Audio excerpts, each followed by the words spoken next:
안녕하세요. 뉴스 속 날씨 유다현입니다. 2010년이 넘어서면서 세계적으로 기상재앙이 자주 일어나고 있습니다. 이런 이상 현상에 대비해서 선진국들은 빅데이터를 활용한 기상 예측과 대비 기술 등을 개발하고 있습니다. 날로 커져가는 기상재해 대비하기 위한 노력이라고 할 수 있는데요. 오늘은 이 기상 예측에 쓰이는 빅데이터에 대해서 이야기 나눠보도록 하겠습니다. K웨더 반기성 세소장님 나오셨습니다. 안녕하세요. 네, 안녕하세요. 네, 먼저 우선 시청자분들께 이 빅데이터에 대해서 먼저 소개해 주세요.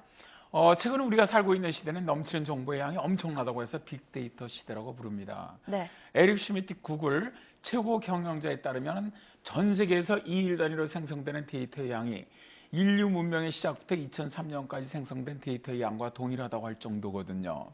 진정한 빅데이터의 시대가 도래했다고 볼 수 있는데요.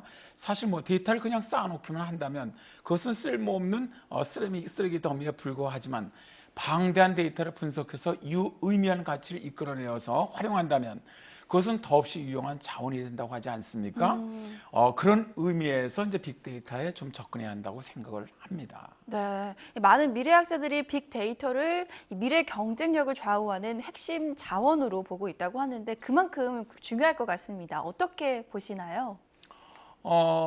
일단 뭐 빅데이터는 단순히 대용량 데이터 그 자체만을 지칭하는 것이 아니라 그 데이터를 효과적으로 처리하고 분석할 수 있는 기술에 더 초점을 둔 용어라고 할 수가 있습니다.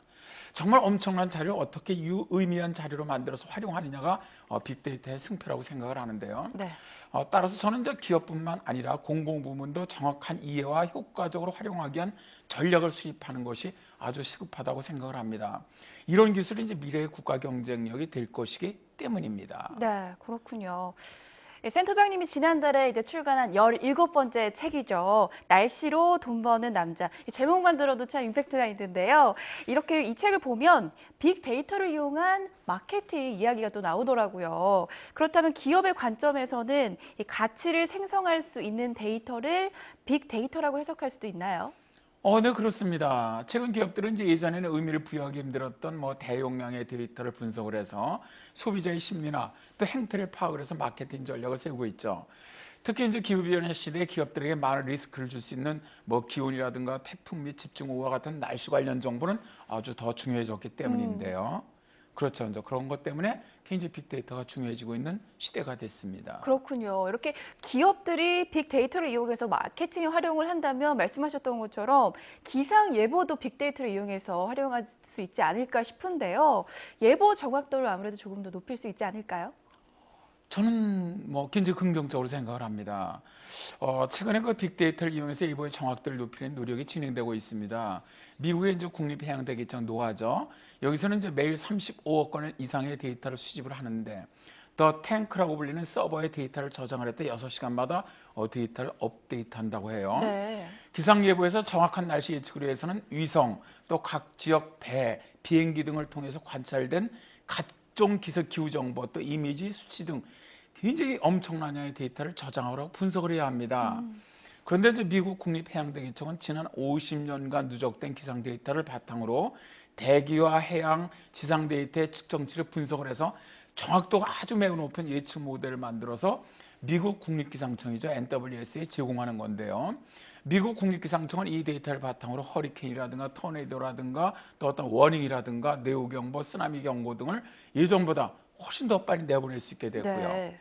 뭐 예를 든다면 기온과 상대 습도를 조합을 해서 열지수의 강도와 지속 시간을 계산한 다음에 3단계에 걸쳐서 여름철 폭염특보라든가 고온건강 경보 시스템 등을 제공하기도 하고요. 또 뭐 강한 바람이라든가 낮은 습도, 또 높은 기온이 겹치는 날에는 화재가 발생할 가능성이 높은 레드 플래그 경보 등을 내보내는 식이 되죠. 뭐 이외에도 이제 눈보라, 돌풍, 돌발 홍수 주의보 등 총 24개 기상 관련 경고지도를 구축할 수 있다고 합니다. 네. 이렇게 많은 데이터가 민간 기상업체나 또 유관 기관에 제공이 된다면 국가적으로도 이익이 정말 클 것 같은데 어떻게 보시나요? 그렇습니다. 국가적으로 엄청난 이익이 오는 것은 아주 뭐 당연하죠. 네. 미 해양대기군이 이 자료를 미국 국방부, 항공우주국 등 정부기관만이 아니라 민간 부분에서도 공유할 수 있게 합니다. 그러다 보니까 상당히 다약한 예측 시스템으로 발전하면서 국가적으로 엄청난 이익이 발생하게 되는 것이죠. 네. 최근에 이제 우리나라도 3D 정책 등 공공자를 민간에 무제한으로 제공하는 이런 정책을 펴고 있는데요. 사실 이러한 것이 국가 경제에 엄청난 이익을 주고 있거든요. 네, 이 빅데이터를 이용한 날씨 예측 기술이 많이 향상이 될 것 같은데요. 혹시 지진이나 또 쓰나미 예측 같은 경우에는 어떻게 활용될지도 궁금합니다.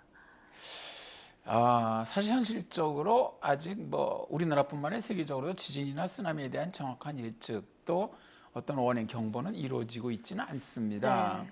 아직 뭐 예측 기술이 개발되지 못했기도 하고요. 또 정확도가 상당히 많이 떨어지기 때문이죠. 그러나 이제 이런 것들은 예측 기술로보다는 빅데이터를 이용해서 지진이나 쓰나미가 발생했을 때입니다. 네. 그때 어떻게 대처할 것인가에는 아주 상당히 유용하게 사용할 수 있다고 생각을 합니다.